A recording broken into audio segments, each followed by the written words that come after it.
Hi, ഞാൻ doctor പ്രിയ, Q1B health കെയറിലെ homoeopathic ഫിസിഷ്യനാണ്.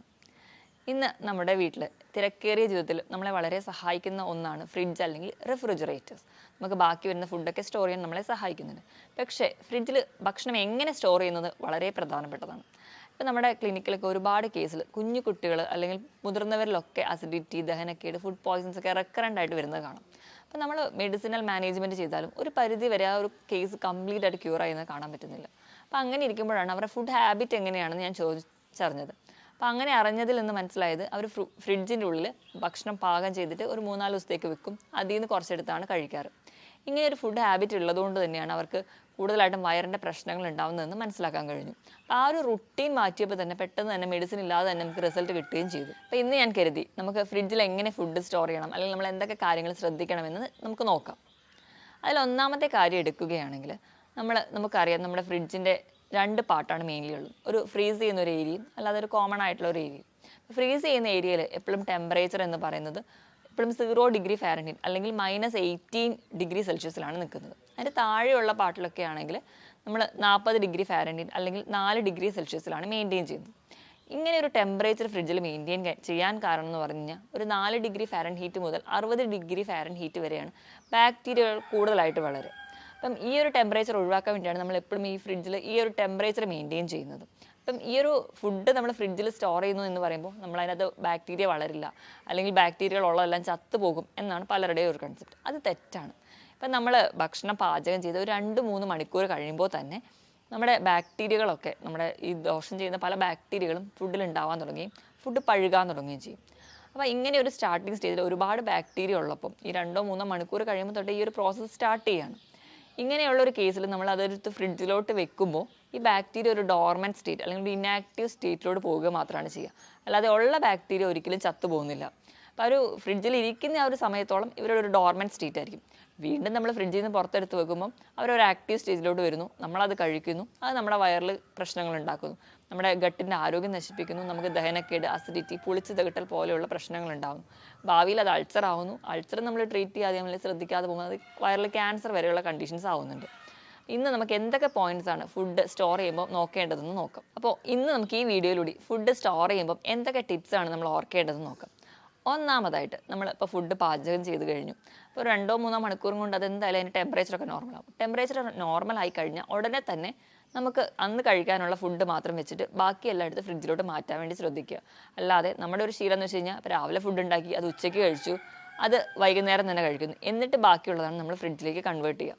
അങ്ങനെ ഫ്രിഡ്ജിലേക്ക് വെക്കുമ്പോൾ ഉള്ള കുഴപ്പം എന്താണെന്ന് പറഞ്ഞു കഴിഞ്ഞാൽ ഈ ഒരു രാവിലെ തൊട്ട് വൈകുന്നേരം വരെ ആകുമ്പോഴത്തേക്കും ഫുഡിൽ ധാരാളം ബാക്ടീരിയകൾ പെറ്റി പെരുകിയിട്ടുണ്ടാവും.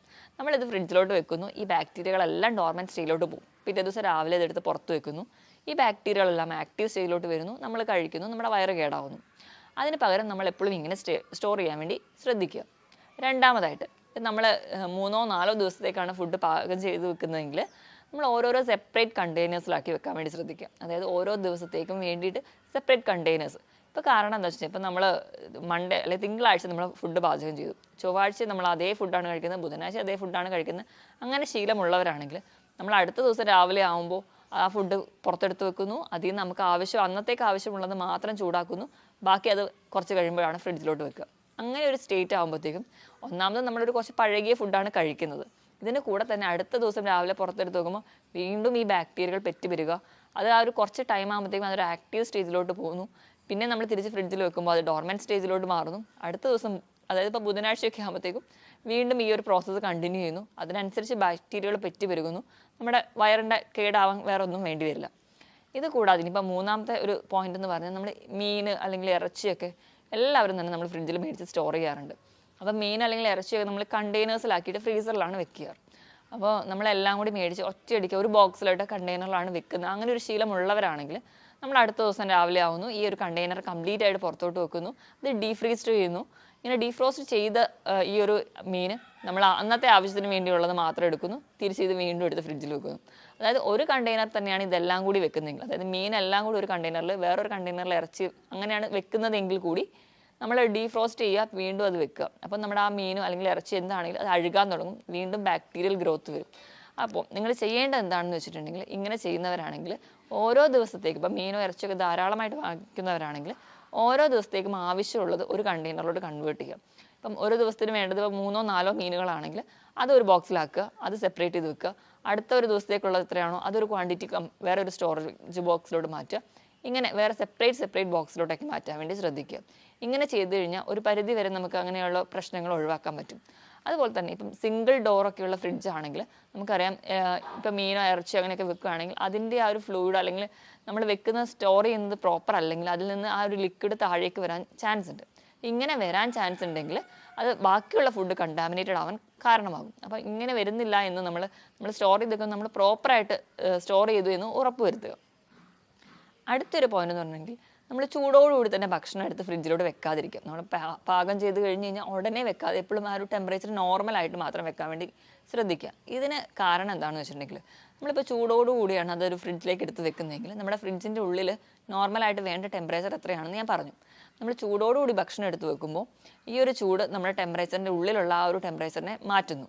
ഇങ്ങനെ മാറ്റുന്നത് വഴി ബാക്കിയുള്ള ഇനാക്റ്റീവായിട്ട് അല്ലെങ്കിൽ ഡോർമെൻറ്റ് സ്റ്റേറ്റിൽ നിന്നിട്ടുള്ള ബാക്ടീരിയകൾ ആക്റ്റീവ് ആവുകയും അത് ബാക്കിയുള്ള ഫുഡിലൂടെ സ്പ്രെഡ് ചെയ്യാനും കാരണമാകും.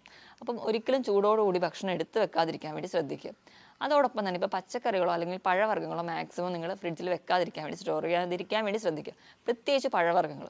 അത് അങ്ങനെ ആകുമ്പം നമുക്ക് ആ ഒരു ഫ്രൂട്ട് കഴിക്കാമെന്ന് മാത്രമേ ഉള്ളൂ. കാരണം അതിൽ നോർമലി ഉള്ള വൈറ്റമിൻസോ മിനറൽസോ അല്ലെങ്കിൽ നോർമലി ഉള്ള ഒരു എൻസൈം ആക്ടിവിറ്റിയോ നടക്കാതെ വരും. നിങ്ങൾ അന്നത്തെ ആവശ്യത്തിന് അല്ലെങ്കിൽ 1-2 ദിവസത്തിന് വേണ്ടി മേടിക്കുക. അത് തന്നെ നമ്മൾ പുറത്ത് വെക്കാൻ വേണ്ടി ശ്രദ്ധിക്കുക. നമ്മൾ അധികം മേടിച്ച് വെച്ച് കഴിഞ്ഞ് കഴിഞ്ഞാലാണ് നമ്മൾ കൂടുതലും ഫ്രിഡ്ജിലോട്ട് വെക്കുക. മാക്സിമം ഫ്രൂട്ട്സുകൾ കഴിവതും ഇതിൽ വെക്കാതിരിക്കാൻ വേണ്ടി ശ്രദ്ധിക്കുക. ഇനിയിപ്പോൾ ശ്രദ്ധിക്കേണ്ട ഒന്നാണ്, നമ്മൾ മുട്ടയൊക്കെ എല്ലാവരും ഫ്രിഡ്ജിലാണ് വെക്കാറ്. അപ്പം പ്രത്യേകിച്ച് നമുക്ക് മുട്ട വെക്കാനുള്ളൊരു പൊസിഷൻ എന്ന് പറഞ്ഞിട്ടുണ്ടെങ്കിൽ നമ്മുടെ ഡോറിൻ്റെ സൈഡിലായിരിക്കും. പക്ഷേ കഴിവതും നമ്മൾ മുട്ട വെക്കുകയാണെങ്കിൽ തന്നെ ഫ്രിഡ്ജിൻ്റെ ഉള്ളിൽ ഒരു കണ്ടെയ്നറിലാക്കി വെക്കാൻ വേണ്ടി ശ്രദ്ധിക്കുക. കാരണം എന്താണെന്ന് വെച്ചാൽ നമ്മൾ ഓരോ സമയത്തും ഈ ഫ്രിഡ്ജിൻ്റെ ഡോറ് തുറന്നടയ്ക്കുമ്പോൾ ആ ഒരു സൈഡിലുള്ള ടെമ്പറേച്ചർ വേരിയേഷൻ കാണിക്കുകയും ഇങ്ങനെ കാണിക്കുന്നതിൻ്റെ ഭാഗമായിട്ട് മുട്ട പെട്ടെന്ന് കേടായി പോവുകയും ചിലപ്പോൾ നമ്മൾ തിരിച്ചറിയാതെ കഴിക്കുകയും കാരണമാകും. അങ്ങനെയുള്ളത് കൊണ്ട് എപ്പോഴും മുട്ട നമ്മുടെ ഫ്രിഡ്ജിൻ്റെ ഉള്ളിൽ സാധാരണ ബാക്കിയുള്ള സ്ഥലത്ത് തന്നെ ഒരു കണ്ടെയ്നറിൽ അടച്ച് വെക്കാൻ വേണ്ടി ശ്രദ്ധിക്കുക. ഇനി അതോടൊപ്പം തന്നെ ഇപ്പം നമ്മൾ ഭക്ഷണം ഫ്രിഡ്ജിൽ നിന്ന് അടുത്ത ദിവസം വെച്ച് എടുക്കുകയാണെങ്കിൽ തന്നെ എപ്പോഴും ആ ഒരു ടെമ്പറേച്ചർ നോർമൽ ടെമ്പറേച്ചറിലോട്ട് ആകാൻ വേണ്ടി ശ്രദ്ധിക്കുക. അല്ലെങ്കിൽ ആകുന്ന ആ ഒരു ടൈം വരെ വെയിറ്റ് ചെയ്യുക. രാവിലെ എണീക്കുമ്പോഴേ ആ ഫുഡ് എടുത്ത് പുറത്ത് വെക്കുക. നമുക്ക് പോകേണ്ട സമയമൊക്കെ ആകുമ്പോഴത്തേക്ക് അത് നോർമൽ ടെമ്പറേച്ചറിലോട്ടാവും. ഇങ്ങനെ നോർമൽ ടെമ്പറേച്ചറിലാക്കിയ ശേഷം മാത്രം അത് ചൂടാക്കാൻ വേടി ശ്രദ്ധിക്കുക. അങ്ങനെ ചൂടാക്കുമ്പോൾ തന്നെ നല്ല രീതിയിൽ തന്നെ ചൂടാക്കാൻ വേണ്ടി ശ്രദ്ധിക്കുക. ഇപ്പോൾ കറികളൊക്കെ ആണെങ്കിൽ തിളയ്ക്കുന്നത് വരെ ചൂടാക്കാൻ വേണ്ടി ശ്രദ്ധിക്കുക. അല്ലെങ്കിൽ നിങ്ങൾ ചെയ്യേണ്ടതെന്ന് വെച്ച് കഴിഞ്ഞാൽ ആ തണുപ്പോട് കൂടി തന്നെ കഴിക്കുക. അതായത് മാക്സിമം ഒരു 2 മിനിറ്റ് മാത്രമേ ഈ ഭക്ഷണങ്ങൾ തണുപ്പോട് കൂടി കഴിക്കുന്ന കണ്ടീഷൻ. ഇപ്പോൾ ഐസ്ക്രീം ഇങ്ങനത്തെയൊക്കെയാണെങ്കിൽ നമ്മൾ തണുപ്പോട് കൂടി തന്നെയാണ് കഴിക്കാറ്. ഇങ്ങനെയൊക്കെയുള്ള ഫുഡ് ഐറ്റംസ് ആണ് തണുപ്പോട് കൂടി തന്നെ കഴിക്കുക. മാക്സിമം ഒരു 2 മിനിറ്റ് മാത്രം പുറത്ത് വെക്കുക. അധികം നേരം പുറത്ത് വെച്ച് കഴിഞ്ഞാൽ അതിലുള്ള ആ ഒരു ബാക്ടീരിയൽ ഗ്രോത്ത് വ്യത്യാസം വരും. അത് നമുക്ക് ഇൻഫെക്ഷൻസ് ഉണ്ടാവും. അപ്പം ഈ ഒരു കാര്യം വേണ്ടി ശ്രദ്ധിക്കുക. ഇനി പറയാൻ പോകുന്ന ഒരു ടിപ്പ് എന്ന് വെച്ചിട്ടുണ്ടെങ്കിൽ, ഇപ്പം നമ്മൾ ഫ്രിഡ്ജ് തുറന്ന് ഒരു സാധനം എടുക്കുന്നു, ഒരു സാധനം വെക്കുന്നു, ഈ ഒരു പ്രോസസ്സ് ഇടയ്ക്കിടയ്ക്ക് ചെയ്യാതെ തന്നെ നമ്മൾ ഒരു ടൈമിൽ തന്നെ തുറക്കുമ്പോൾ എല്ലാ സാധനങ്ങളും പുറത്തെടുത്ത് വെക്കുക. നമ്മുടെ ആവശ്യങ്ങൾ കഴിയുമ്പോൾ കൃത്യമായിട്ട് ഒന്നിച്ച് തന്നെ തിരിച്ച് വെക്കാൻ വേണ്ടി ശ്രദ്ധിക്കുക. ഇതോടൊപ്പം തന്നെ ഇപ്പം നമ്മളെല്ലാവരും തന്നെ പ്ലാസ്റ്റിക് ബോട്ടിൽസിലാണ് അതുപോലെ നമ്മുടെ ഫ്രിഡ്ജിലൊക്കെ വെള്ളം സ്റ്റോർ ചെയ്യുന്നത്.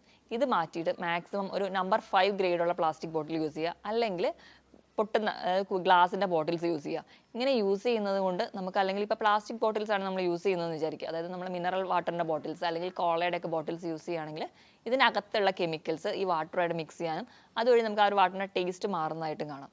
അപ്പം അത് ഒഴിവാക്കാൻ വേണ്ടി എപ്പോഴും നല്ല ക്വാളിറ്റിയുള്ള പ്ലാസ്റ്റിക് ബോട്ടിൽസ് അല്ലെങ്കിൽ ഗ്ലാസിൻ്റെ ബോട്ടിൽസ് മാത്രം ഫ്രിഡ്ജിൽ വെള്ളം സ്റ്റോർ ചെയ്യാൻ വേണ്ടി ശ്രദ്ധിക്കുക. ഇത് കൂടാതെ തന്നെ നമ്മൾ ഏറ്റവും ഇമ്പോർട്ടൻ്റ് ആയിട്ടുള്ള ഒരു കാര്യം എന്ന് വെച്ചിട്ടുണ്ടെങ്കിൽ, നമുക്ക് ഫ്രിഡ്ജിന് കണ്ടിന്യൂസ് ആയിട്ട് ഒരു കറണ്ട് സപ്ലൈ ഉണ്ടെന്ന് ഉറപ്പുവരുത്തുക. ഒരു 4 മണിക്കൂർ കൂടുതലായിട്ട് നമുക്ക് ഫ്രിഡ്ജിൽ കറണ്ട് നിൽക്കുന്നില്ലെങ്കിൽ, അല്ലെങ്കിൽ നമുക്ക് ആ ഒരു പവർ കട്ട് അങ്ങനത്തെ പ്രശ്നങ്ങളൊക്കെ ഉണ്ടാവുകയാണെങ്കിൽ ആ ഫുഡ് യൂസ് ചെയ്യാതിരിക്കുന്നതായിരിക്കും നല്ലത്. കാരണം ആ ഒരു 4 മണിക്കൂർ വരെ കറണ്ട് സപ്ലൈ ഇല്ലാതെ വരുന്ന സമയത്ത് നമ്മുടെ ഫുഡ് പുറത്തിരിക്കുന്നതിനോട് തുല്യം തന്നെയാണ്. അപ്പം നമ്മുടെ ബാക്ടീരിയാസൊക്കെ ആക്റ്റീവ് ആവുകയും അത് നമ്മുടെ വയറിൽ പിന്നെ കഴിക്കുമ്പോൾ വയറ് കേടാവാനും കാരണമാവുന്നുണ്ട്. ഇനി അടുത്തൊരു പോയിന്റ് എന്ന് പറഞ്ഞിട്ടുണ്ടെങ്കിൽ, ഇപ്പോൾ ചില പാക്ഡ് ഫുഡ്സ് അല്ലെങ്കിൽ പ്രിസർവ് ചെയ്യേണ്ട ഫുഡ്സ് ഒക്കെ ആണെങ്കിൽ അവർ പറഞ്ഞിട്ടുണ്ടാവും ടെമ്പറേച്ചറിൽ.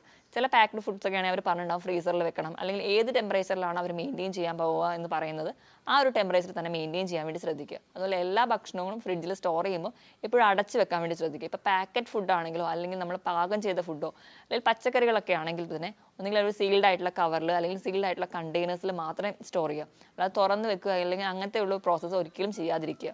ഇത് നമ്മുടെ വയറിൽ വേറെ കേടാവാനും അല്ലെങ്കിൽ നമുക്ക് ഗട്ട് ഹെൽത്ത് ഒക്കെ നശിപ്പിക്കാനും അതുവഴി അസിഡിറ്റി അല്ലെങ്കിൽ ദഹനക്കേട് പോലുള്ള പ്രശ്നങ്ങൾ ഉണ്ടാവാനും കാരണമാകുന്നുണ്ട്. അപ്പം ഈ പറഞ്ഞ ടിപ്പൊക്കെ എല്ലാവർക്കും മനസ്സിലായിട്ടുണ്ടാവും. മാക്സിമം നമ്മുടെ ഫുഡ് അപ്പം ഫ്രഷ് ആയിട്ട് കുക്ക് ചെയ്യുന്നതാണ് ഏറ്റവും നല്ലത്. ഇപ്പം ചില ജോലി സാഹചര്യങ്ങൾ കൊണ്ടോ അല്ലെങ്കിൽ തിരക്കുകൾ കൊണ്ടോ നമ്മളൊക്കെ ഫ്രിഡ്ജിനെ ഡിപ്പെൻഡ് ചെയ്യുന്നുണ്ടെങ്കിലും മാക്സിമം ഒരു 4-5 ദിവസം മാത്രം ഫ്രിഡ്ജിൽ ഫുഡ് സ്റ്റോർ ചെയ്യാൻ വേണ്ടി ശ്രദ്ധിക്കുക. അതുപോലെ തന്നെ ഫ്രിഡ്ജ് എപ്പോഴും ഹൈജീനായിട്ട് അല്ലെങ്കിൽ ക്ലീൻ ആക്കി വെക്കാൻ വേണ്ടി ശ്രദ്ധിക്കുക. ഇതൊക്കെ നമ്മൾ എപ്പോഴും ഓർത്ത് വെക്കേണ്ട കാര്യങ്ങളാണ്. ഇത് കൂടാതെ തന്നെ നമുക്ക് ഏതൊക്കെ ഭക്ഷണം എത്ര ദിവസം വരെയൊക്കെ ഫ്രിഡ്ജിൽ സ്റ്റോർ ചെയ്യാൻ നോക്കാം. ഇപ്പോൾ സാലഡ്, അതായത് കട്ട് ചെയ്ത വെജിറ്റബിൾസോ ഫ്രൂട്ട്സ് ഒക്കെ ആണെങ്കിൽ അത് എപ്പോഴും ഫ്രഷ് ആയിട്ട് തന്നെ കഴിക്കുന്നതാണ് നല്ലത്. ഇപ്പം അങ്ങനെ അല്ലാത്തവരാണെങ്കിൽ 1-2 ദിവസം വരെ സ്റ്റോർ ചെയ്യാം. ഇപ്പം ഫ്രൂട്ട്സ് ഒക്കെ ആണെങ്കിൽ ഞാൻ ആദ്യമേ പറഞ്ഞു അത് ഫ്രിഡ്ജിൽ സ്റ്റോർ ചെയ്യാതിരിക്കുക. ഇപ്പം മീനൊക്കെ ആണെങ്കിൽ അത് ഒരു 1 മുതൽ 3 ദിവസം വരെയൊക്കെ നമുക്ക് ഫ്രിഡ്ജിൽ സ്റ്റോർ ചെയ്യാം. അപ്പം അത് ഫ്രീസറിലാണ് വെക്കുന്നതെങ്കിൽ നമുക്കൊരു 3 മാസത്തോളം നമുക്ക് സ്റ്റോർ ചെയ്യാൻ പറ്റും. ഇപ്പം മീറ്റ് അല്ലെങ്കിൽ ചിക്കൻ, ബീഫ് ഇങ്ങനെയൊക്കെ ആണെങ്കിൽ അതൊരു 5 ദിവസം വരെയൊക്കെ സ്റ്റോർ ചെയ്യാം. ഇപ്പോൾ ഫ്രീസറിലൊക്കെ ആണെങ്കിൽ നമുക്കതൊരു 6 മാസം വരെ സ്റ്റോർ ചെയ്യാൻ പറ്റും. ഇനിയിപ്പം ബ്രസ്റ്റ് മിൽക്കൊക്കെ ആണെങ്കിൽ നമ്മൾ സ്റ്റോർ ചെയ്യുന്ന ഇപ്പം അമ്മമാരൊക്കെ ജോലിക്ക് പോകുന്ന കേസിൽ അല്ലെങ്കിൽ ട്രാവലിംഗ് ഒക്കെയുള്ള കേസാണെങ്കിൽ നമ്മൾ ഫ്രിഡ്ജിലാണ് സ്റ്റോർ ചെയ്യുന്നതെങ്കിൽ ഒരു 4 ദിവസം സ്റ്റോർ ചെയ്യുക. അല്ലെങ്കിൽ നമ്മളതൊരു ഫ്രീസറിലാണ് സ്റ്റോർ ചെയ്യുന്നതെങ്കിൽ നിങ്ങൾക്ക് 6 മാസം വരെ അതിനുള്ളൊരു സമയമുണ്ട്. ഇതുകൂടാതെ മുട്ടയൊക്കെ ആണെങ്കിൽ ഒരു 3 മുതൽ 4 ആഴ്ച വരെയൊക്കെ ഫ്രിഡ്ജിൽ സ്റ്റോർ ചെയ്യാം. ബാക്കിയുള്ള ഭക്ഷണങ്ങളൊക്കെ അമിതമായിട്ട് സ്റ്റോർ ചെയ്യാതിരിക്കുക. മാക്സിമം ഫ്രഷ് ആയിട്ട് കുക്ക് ചെയ്ത് കഴിക്കാൻ വേണ്ടി ശ്രദ്ധിക്കുക. കുഞ്ഞിലെ ഇങ്ങനെയൊക്കെ നമ്മൾ ഫ്രിഡ്ജിൽ വെച്ച ഭക്ഷണങ്ങളൊക്കെ കൊടുക്കാൻ തുടങ്ങിക്കഴിഞ്ഞാൽ കുഞ്ഞിലെ തൊട്ട് അവരെ ആ ഒരു ഗ്യാസ്ട്രിക് മ്യൂക്കോസ് അല്ലെങ്കിൽ ആ ഗ്യാസ്ട്രിക് ലൈനിന് പെട്ടെന്ന് കേടുവരികയും അവർക്ക് അസിഡിറ്റി, പുളിച്ചു തേട്ടൽ പോലെയുള്ള കണ്ടീഷൻസോ അല്ലെങ്കിൽ ഫുഡ് പോയിസൺസ് ഒക്കെ റെക്കറൻ്റ് ആയിട്ട് വരുന്നത് നമുക്ക് കാണാൻ പറ്റും. അത് നമ്മുടെ ആരോഗ്യത്തിന് വളരെ ദോഷം ചെയ്യുന്നത് കൊണ്ട് തന്നെ നമ്മൾ ഈ ഒരു കാര്യങ്ങളൊക്കെ അല്ലെങ്കിൽ ഈ ഒരു ടിപ്പുകൾ ഓർത്ത് വെക്കുക. അതിനോടൊപ്പം തന്നെ നിങ്ങൾ ഹെൽത്തി ആയിട്ടിരിക്കാൻ വേണ്ടി ശ്രദ്ധിക്കുക. മറ്റൊരു ഹെൽത്ത് ടോപ്പിക്കുമായിട്ട് വീണ്ടും കാണുന്നത് വരെ നന്ദി.